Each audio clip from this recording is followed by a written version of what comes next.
Welcome to Biggest Spoilars, the destination for exclusive spoilers, latest updates. Jack Brennan killed Jocelyn Jacks as a WSB agent. Plus, Tracy Quartermain made Jason Morgan an offer, and Harrison Chase got disrated. Moment on General Hospital, Jack killed Jocelyn. Jack arrived at Jocelyn's apartment to inform her that director Ross Cullum from the WSB's European division was in Port Charles. He advised that if Cullum discovered she was the youthful agent who had bettered during the Five Poppies charge, she could find herself in veritably parlous situations. Brennan mentioned that he'd kept her off the radar, with her train secured in a locked black box in his office, and he didn't trust Cullum to guard her as he had. Joss reposted that of course Cullum would uncover her. She snarked, that was because he was in love with her mother. Brennan admitted that was part of it, and told her the rest of the logic fading Carly's involvement. Brennan expressed that he also didn't want to lose an agent he'd trained and told her she was killed. Jocelyn furiously reminded her master that she was meant to be collecting intel on Marco Rios and Jen Sidwell through Lucas, as she had prompted her uncle to dislocate to Ladle Island on his orders. Jack responded that not only would Sidwell's butler, Pascal, fade her from the Five Poppies, but the WSB had a new asset on Ladle Island, Britt Westbourne. Jocelyn replied in wrathfulness. In a state of unbelief, Joss erupted in wrathfulness, declaring that Britt was untrustworthy. Brennan, still, refocused out that Joss had no authority over the situation, emphasizing that he'd faith in Britt. He explained that it was more logical for Britt to be located on Ladle Island, especially since her new exploration installation was positioned at Windmere. After informing Joss that she was now distributed as a slumberer, Brennan advised her to keep her distance from Lucas.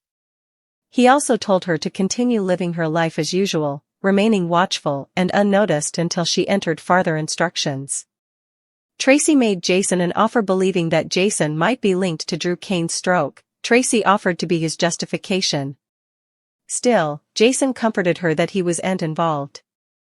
While they awaited for Danny Morgan to inform him about Drew, Tracy hoped the teen could now spend time with Scout Kane. Yet, Jason was reticent to violate the restraining order, stewing that Drew might use it against them when he recaptured consciousness. However, Tracy said with a smile, if he wakes up.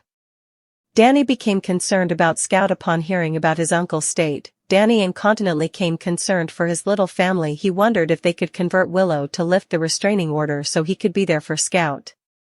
Jason felt uneasy about approaching Willow Kane due to the situation with Michael Corinthos, but he transferred Danny to seek help from Alexis. In the meantime, Britt descended the stairs at Bobby's and spotted Cullum, and bothered he was staying for her. Rather, he saluted Lulu Spencer and Rocco Falconeri as they entered the restaurant.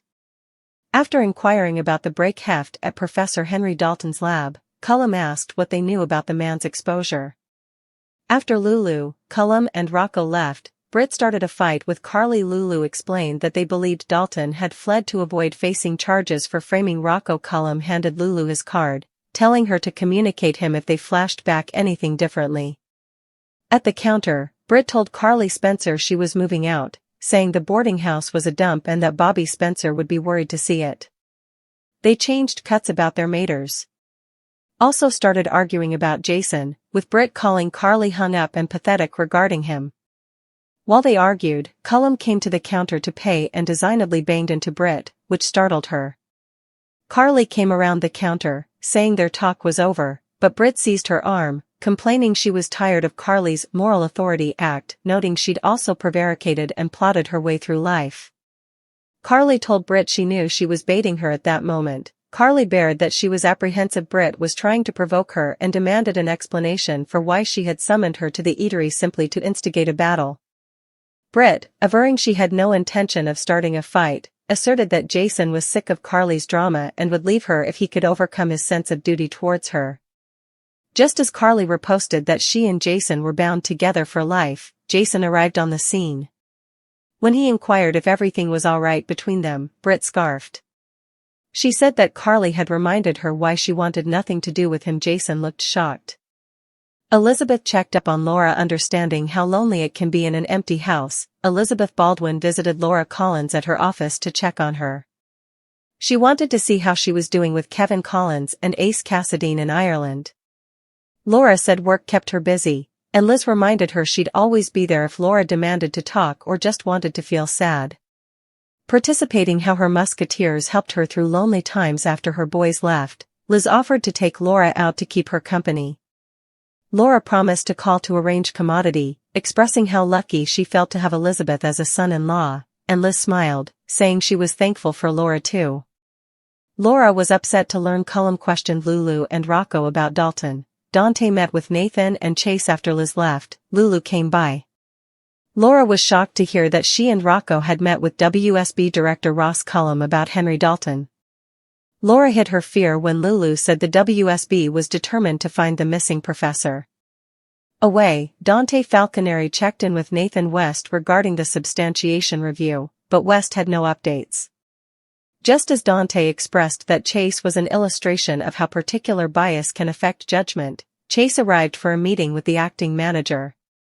Moving to the interrogation room, Dante informed Chase that internal affairs set up that although he traduced policy with his unauthorized disquisition, there were no suggestions of corruption and no laws were violated. Chase was demoted. Dante said Chase was disrated to command, not fired. Chase could regain the operative test laterally, but there had to be consequences for not following procedure. Upset, Chase asked if he was being penalized for being an operative or for questioning Dante. He replied that Chase demanded to enjoy his conduct too. Help resentment in the department.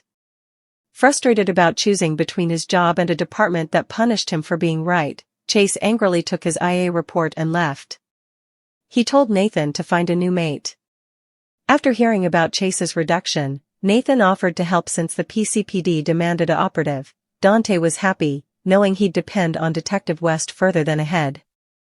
Chase took out his frustrations on Tracy's backgammon set after an incredibly distressing meeting with Dante. Chase made his way back home and carelessly slung Tracy's backgammon set off the table in frustration. While he was in the process of tidying up the chaos he'd created, Tracy walked back into the den, and he took the occasion to inform her about his recent reduction. Indeed, though she had her own opinions regarding his sweats to save Willow, Tracy, showing her compassionate side, comforted him that it was truly the department's loss. Also, Chase expressed query about his coming way. Tracy refocused out that he'd quite a bit to bandy with her granddaughter. Willow told Alexis about Drew's stroke. Willow visited Miller and Davis and tearfully informed Alexis that Drew had suffered a stroke. She was uncertain about who should tell Scout, but Alexis wanted to be the one to deliver the news to her granddaughter. Grateful to Willow for being so thoughtful regarding Scout, Alexis expressed that she believed it would be stylish for Scout to move in with her. Fating that indeed with a positive outlook, Drew's recovery would be hard for Scout to substantiation, Willow acceded to let the girl stay with Alexis. As she prepared to leave, Alexis snappily stood up and asked if Scout could also see Danny. Alexis told Danny maybe he'd be suitable to see Scout after they learned further about Drew's condition. Willow mentioned that she was apprehensive Scout had met Danny the day after Christmas, but she hadn't informed Drew and had no intention of doing so. Still, she was reticent to allow Danny to see Scout, upset about how Drew would reply once he was well enough to find out. Willow agreed to bandy it again laterally. After Willow departed, Suzanne came into the office for an update, and Alexis joyfully participated that her granddaughter would be moving in with her. After Danny arrived, Alexis explained that Drew's woman wanted to maintain the restraining order until they had further information about his condition. Still, she added that Willow didn't partake the same passions about Danny as Drew did, and there was a strong possibility that he and Scout would be spending time together veritably soon. Nina wanted information about Drew's condition from Lucas at the sanitarium. Nina Reeves asked Lucas for news on Drew. He said he was about to meet the neurologist who ran tests on him. He could only partake results with Willow while Nina left a frantic voicemail for Willow. Kai Taylor arrived, demanding Mrs. Kane to authorize a statement about the Solon's condition for the media. Nina offered to review the statement and expressed surprise that Kai still worked for Drew after he blackmailed Trina Robinson's parents. Kai admitted he plotted to separate Drew's good from his bad, and if Drew hadn't had a stroke, he'd have abnegated. Kai didn't understand how Willow could make that distinction. He didn't understand how Willow could make that distinction, and Nina agreed she couldn't. Moreover, Kai participated that he met Drew through a pediatric sports action Drew started in memory of his son, Oscar Nero. He originally respected Drew. Nina also reported a time on the Crusade Trail with Drew, noting his genuine empathy towards stagers, which made her forget his bad side for a moment.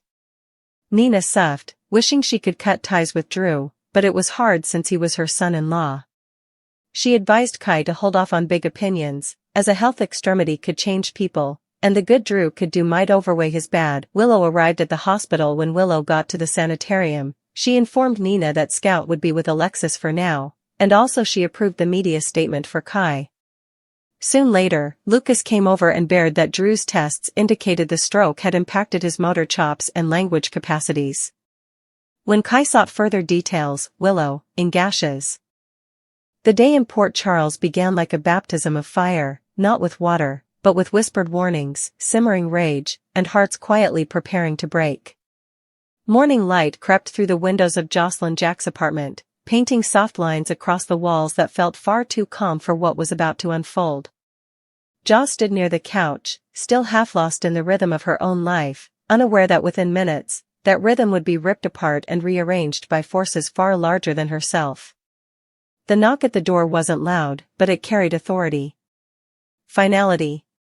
When Joss opened it, Jack Brennan stood there, expression unreadable, posture stiff, like a soldier delivering a message he didn't want to give but couldn't avoid. He didn't bother stepping inside before he spoke. Director Ross Cullum is in Port Charles. The name landed like a stone dropped into still water, sending invisible ripples of danger through the room. Brennan explained that Cullum, a powerful figure from the WSB's European division, wasn't known for protecting assets, he was known for using them. If he discovered that Jocelyn Jacks was the brilliant young agent behind the success of the Five Poppies mission, her life would become a battlefield overnight. Brennan admitted something he had never said out loud before: Joss' entire file had been sealed away in a locked black box in his office. He had hidden her in plain sight, keeping her off Cullum's radar, protecting her not just as an agent, but as someone he cared about. Joss folded her arms, her anger flaring. "Of course he wouldn't protect me," she snapped. "He's not in love with my mother." Brennan didn't deny it. "That's part of it," he admitted. "But not all." He told her the truth, the raw, unfiltered version. He didn't want to lose an agent he had trained, guided, and watched grow into someone extraordinary. And he didn't want to see her treated like something disposable. So he made the call. "You're deactivated." The word echoed through the apartment, sharp and unforgiving. Joss exploded. She reminded him of the sacrifices she had made, the risks she had taken, the fact that she had been in the middle of gathering critical intel on Marco Rios and Jen Sidwell, that she had pushed her own uncle to relocate to Spoon Island on Brennan's orders. Jack didn't budge. He explained that Sidwell's new butler, Pascal, would recognize her instantly if he ever laid eyes on her again. And the WSB wasn't leaving Spoon Island unguarded, they had a new asset now. Britt Westbourne. Joss laughed bitterly, disbelief and fury colliding in her chest. Britt? Trustworthy? Reliable? Joss called it insanity. Brennan reminded her, coldly, that she didn't get a vote. He believed in Britt. And strategically, it made sense. Britt's new research facility was located at Windmere, placing her exactly where the WSB needed eyes and ears. Jocelyn Jacks, once a rising star in the agency, was now something else entirely. A sleeper. A ghost. Her new mission was to disappear into her own life, go back to school, keep her head down, stay invisible. Most of all, stay away from Lucas Jones. "Live your life," Brennan said. "But stay sharp. And don't let anyone see you coming." Then he left, closing the door on the part of Joss' world that had made her feel powerful, important, and alive. Across town, in the elegant halls of the Quartermain mansion, a different kind of reckoning unfolded, one rooted in family, loyalty, and long-buried suspicion. Tracy Quartermain sat across from Jason Morgan, studying him with the sharp eyes of a woman who had seen decades of secrets pass through those walls. She didn't waste time. "I'll be your alibi," she said. "For whatever you did to Drew." Jason stiffened. "I didn't do anything," he replied firmly. "I had nothing to do with his stroke." Tracy raised a perfectly groomed eyebrow, unconvinced but willing to let it go, for now. Their conversation was interrupted when Danny Morgan came downstairs, his young face clouded with worry. He had heard about Drew. He had heard about Scout. And suddenly, nothing mattered more than his little sister. "Can I see her?" Danny asked quietly. Jason hesitated. The restraining order still loomed like a wall between them, one Drew himself had built. If Drew woke up, he could use it as a weapon all over again. Tracy, with a wry smile, murmured, "If he wakes up." Jason didn't like the sound of that. Instead of risking a confrontation with Willow, Jason suggested Danny talk to Alexis. If anyone could help, it was her. Meanwhile, at Bobby's, the air crackled with the kind of tension that came from secrets colliding in public places. Britt Westbourne descended the stairs, her eyes immediately scanning the room. Her breath caught when she saw Ross Cullum sitting at a table, calm, collected, dangerous in his stillness. For a moment, she thought he was there for her. But then Lulu Spencer and Rocco Falconeri walked in, and Cullum turned his attention to them instead. He asked about Professor Henry Dalton. About the break-in. About the sudden disappearance that had left more questions than answers. Lulu shrugged it off, assuming Dalton had simply fled to avoid consequences after framing Rocco. Rocco echoed the same belief, though uncertainty flickered in his eyes. Cullum slid a business card across the table. "Call me," he said smoothly. "If anything comes back to you." As they left, Britt exhaled, but the relief didn't last. She marched to the counter, where Carly Spencer stood, and announced she was moving out of the room above Bobby's. She called the place a dump. She dragged Bobby's name into it. That was all it took. Carly snapped back, insults flying about Britt's mother, Britt's attitude, Britt's entire existence. The argument escalated fast, and then, inevitably, it turned to Jason.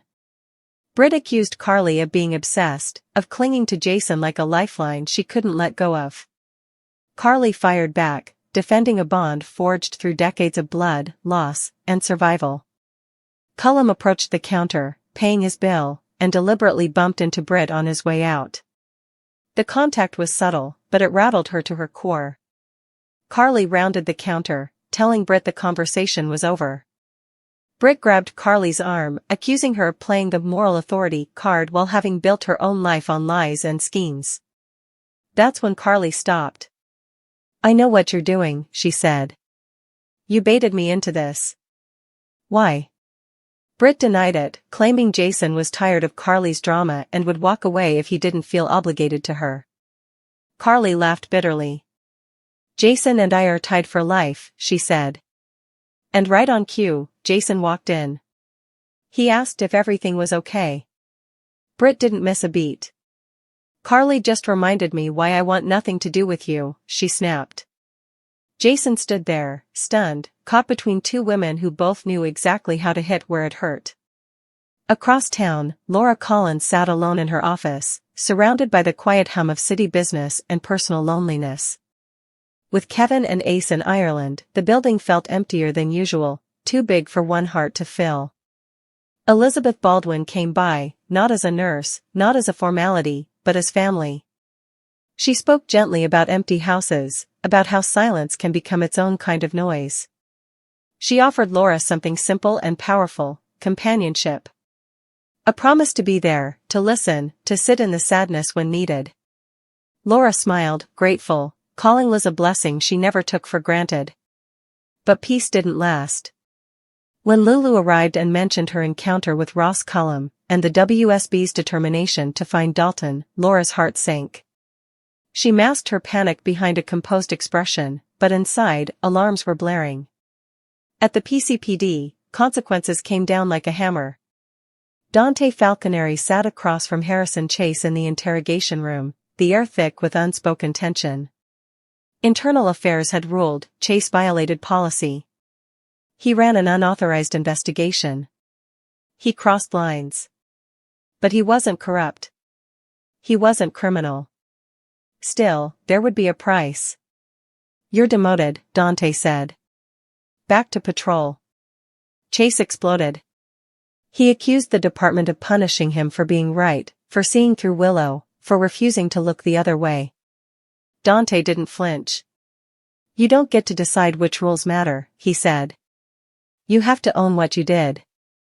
Chase stormed out, tossing his IA report onto a desk and telling Nathan West to find a new partner. Nathan, shocked, later offered to step up. Dante accepted, knowing the city needed every good detective it could keep. Chase took his anger back to the Quartermain mansion, where he flung Tracy's backgammon set across the room in a moment of pure, unfiltered frustration. When Tracy found him cleaning it up, she surprised him with compassion instead of criticism. She told him the department was losing more than it realized. And she reminded him that Brooke Lynn was waiting, that his future wasn't just a badge and a title. At Miller and Davis, Willow Kane stood before Alexis, tears in her eyes, and delivered the devastating news. Drew had suffered a stroke. Alexis's heart broke, for Drew, for Scout, for the child who would soon face a world turned upside down. "I'll tell her," Alexis said gently. "And she can stay with me." Willow agreed, relieved and grateful. When Alexis asked about Danny seeing Scout, Willow hesitated. She admitted to letting them meet once without Drew knowing, but she feared what Drew would do if he found out later. They agreed to revisit it when they knew more about Drew's condition. Later, Danny arrived, hopeful. Alexis told him the timing wasn't right, but she gave him something better than a promise. She gave him hope. At General Hospital, Nina Reeves pressed Lucas for answers, but he couldn't share anything until Willow returned. Kai Taylor showed up with a media statement that needed approval, and conversation turned to Drew, his good, his bad, and whether a man like him could ever truly change. Nina believed a crisis could reshape a soul. Kai wasn't so sure. When Willow arrived, she approved the statement, and then Lucas delivered the truth. Drew's stroke had damaged his speech and motor centers. Recovery would be long. A full return unlikely. Willow collapsed into Elizabeth's arms, sobbing. Nina watched, unsettled by the intensity of it all. Later, alone, Nina warned her daughter not to let compassion turn into forgiveness, or love. Willow's response was cold, measured. "I just want him to get the care he needs." At the hospital, Jocelyn found Lucas and offered to help mend fences with Carly. He joked about Pascal being gone, invited her to Windmere, and walked off to his rounds, unaware of the invisible danger now following Joss wherever she went. Liz guided Rocco to his first day of community service, handing him scrubs and pointing him toward the locker room, a small step toward redemption in a town that rarely offered easy ones. And as night settled over Port Charles, the pieces were in place. A deactivated agent hiding in plain sight. A demoted cop questioning his future. A woman sobbing over a man she may have destroyed. A powerful WSB director pulling invisible strings. Baptisms had begun. Encouraging words had been spoken. Angry threats had been whispered into the dark. And in this town, every promise, and every secret, was only one heartbeat away from becoming a weapon.